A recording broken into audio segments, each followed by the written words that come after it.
I injected my cheating wife with a paralytic agent during her Botox appointment, permanently disfiguring half her face, while she thought she was getting a routine cosmetic treatment. My name is Dr. James Rivera, 44 years old, cosmetic surgeon, and what I did to my wife that Tuesday afternoon would haunt her for the rest of her life. But before I tell you how I turned my wife's vanity into her worst nightmare, you need to understand what I discovered about her affair with my business partner. What I found in his office after hours made me realize that they weren't just betraying me. They were planning to destroy my practice and leave me with nothing. I'm Dr. James Rivera, 44 years old, and for the past 12 years, I've been running one of the most successful cosmetic surgery practices in Beverly Hills.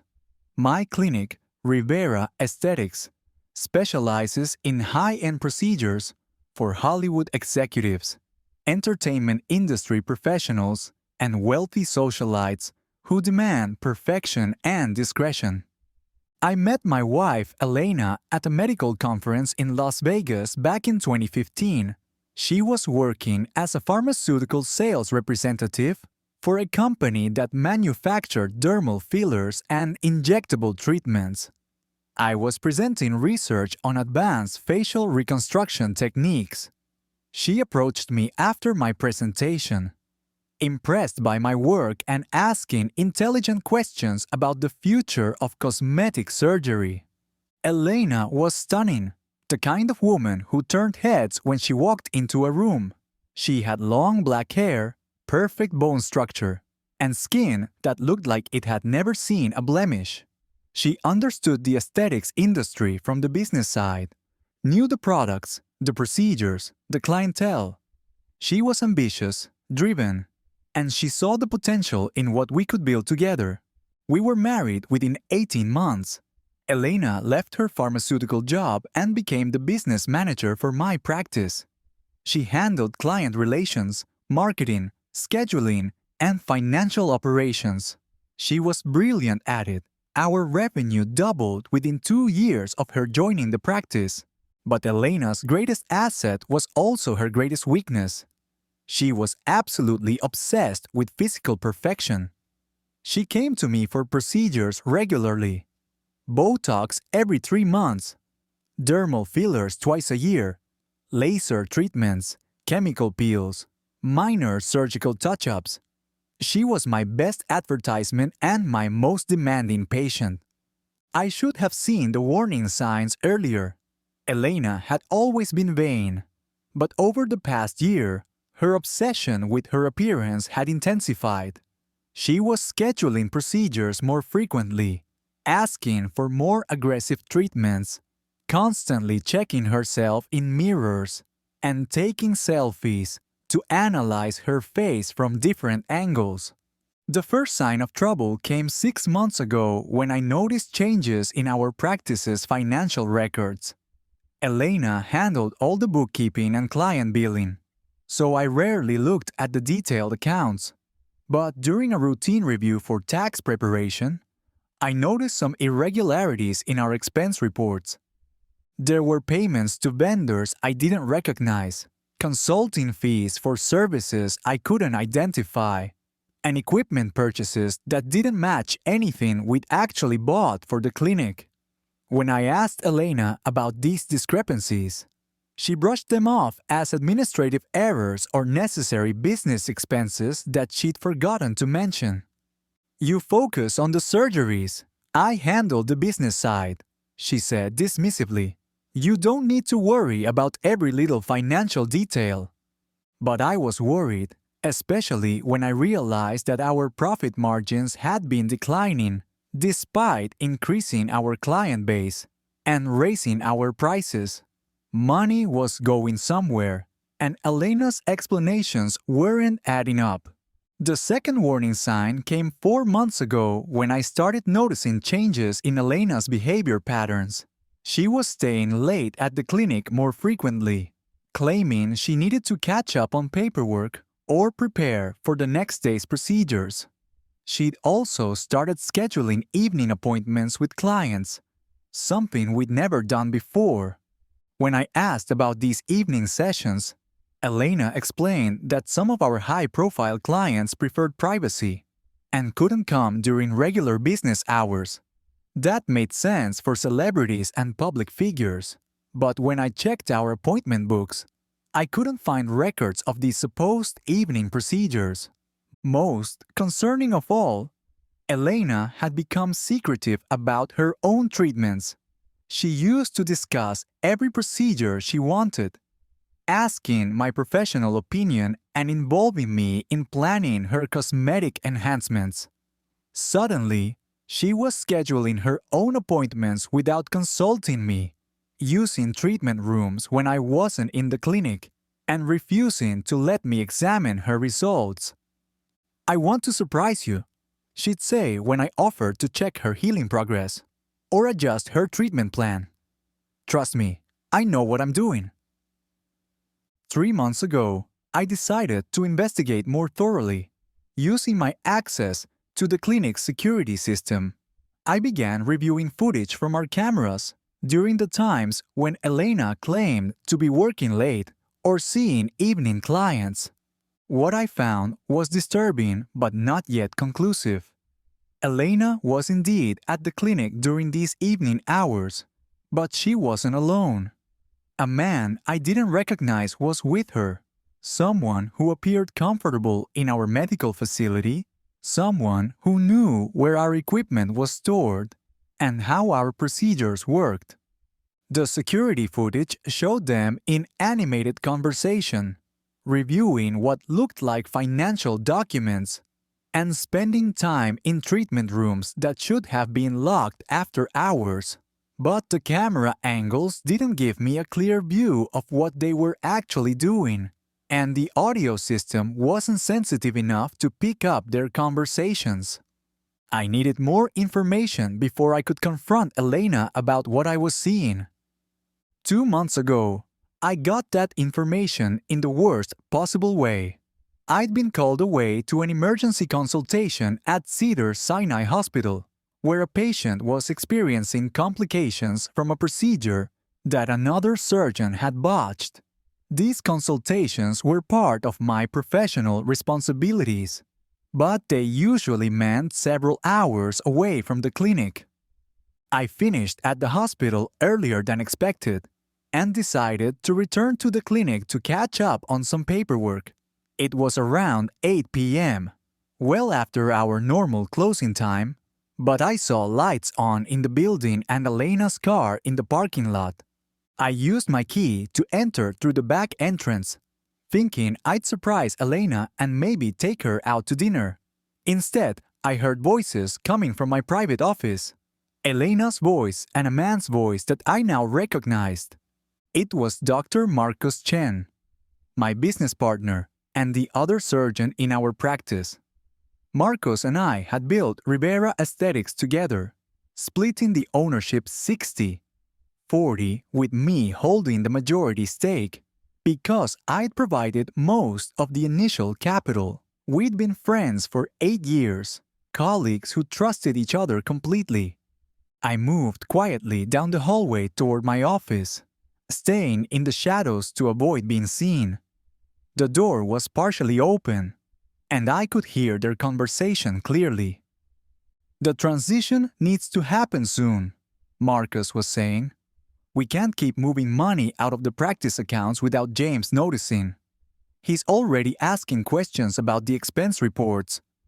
Elena's voice replied, "I know, but we need more time to establish the new clinic. The lease isn't finalized yet, and we still need to transfer the client list without triggering any legal issues." My blood went cold as I realized what I was listening to. They weren't just having an affair.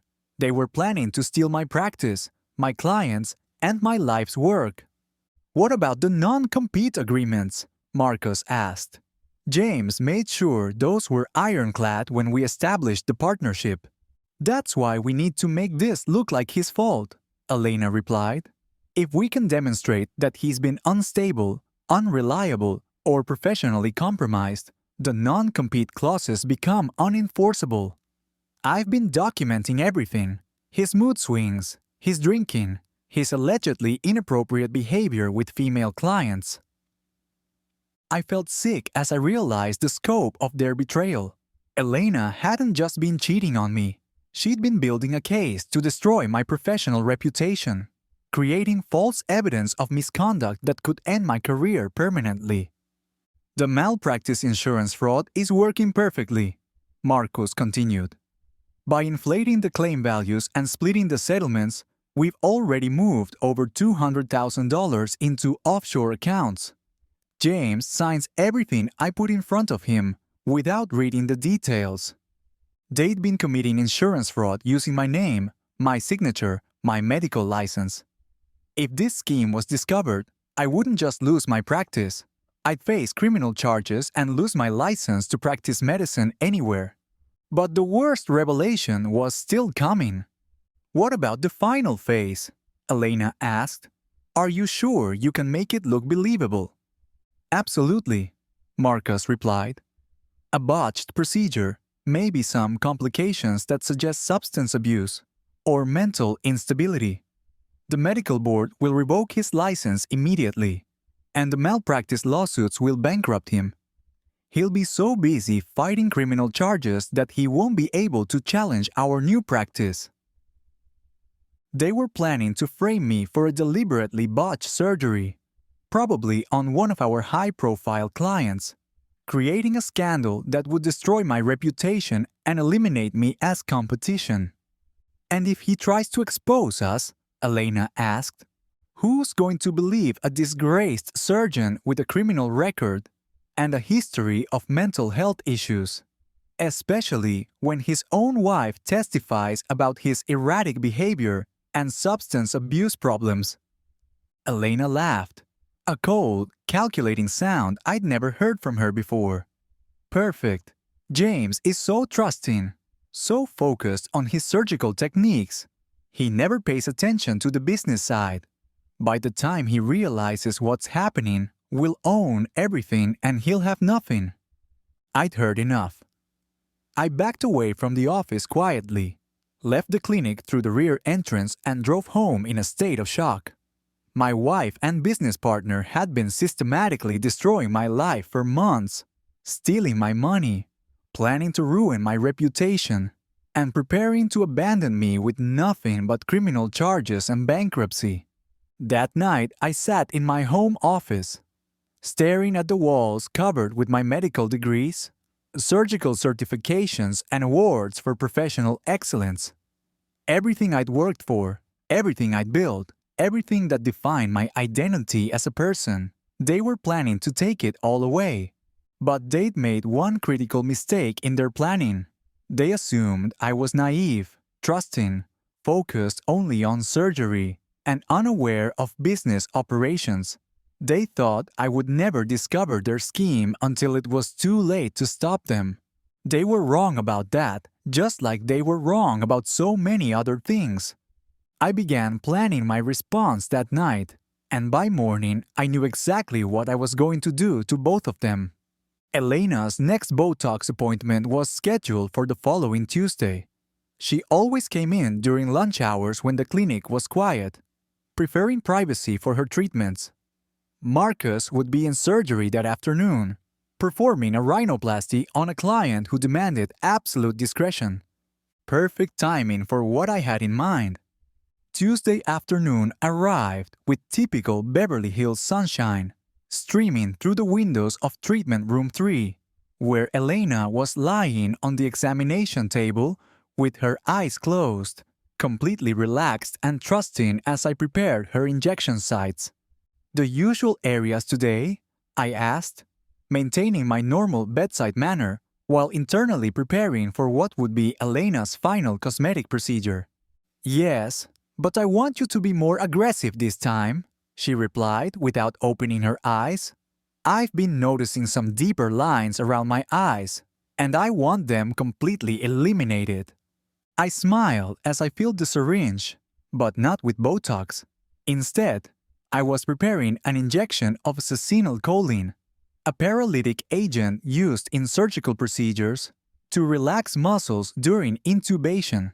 In normal medical settings, it's administered intravenously and monitored carefully because it temporarily paralyzes all voluntary muscles, including those used for breathing. But when injected directly into facial muscles at specific concentrations, succinylcholine creates permanent nerve damage, causing irreversible paralysis in localized areas. The patient experiences complete muscle death in the injection site, resulting in permanent facial deformity that no amount of reconstructive surgery can fully correct. This might sting a bit more than usual, I warned Elena as I positioned the needle near her left temple. I'm using a new formulation that's more concentrated. She nodded slightly, still trusting completely in my expertise and professionalism. I injected the succinylcholine in 3 strategic locations: the muscles that controlled her left eyelid, the muscles that controlled the left side of her mouth, and the muscles that controlled her left cheek. The dosage was carefully calculated to cause maximum permanent damage, while appearing to be the result of an allergic reaction or adverse response to cosmetic treatment. Elena didn't react immediately.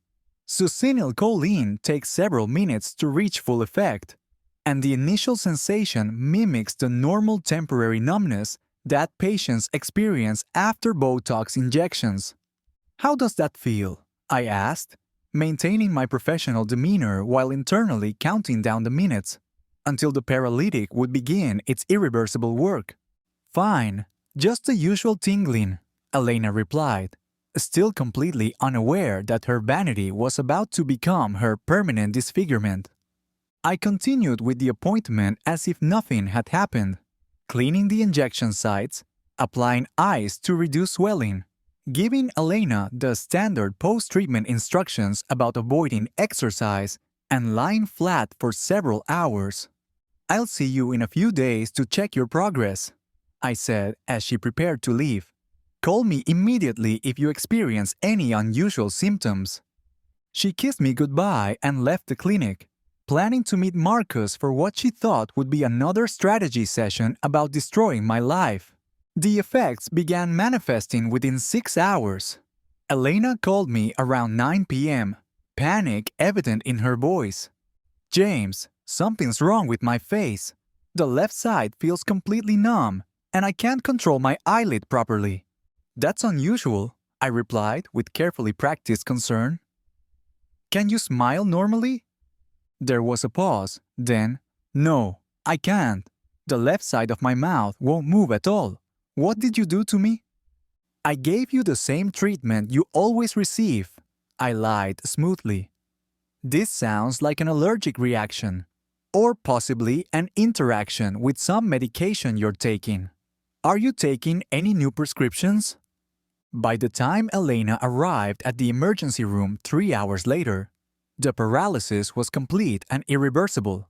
The left side of her face was completely immobilized. Her eyelid drooped permanently. The corner of her mouth sagged toward her chin, and her cheek muscles had no function whatsoever. The emergency room physician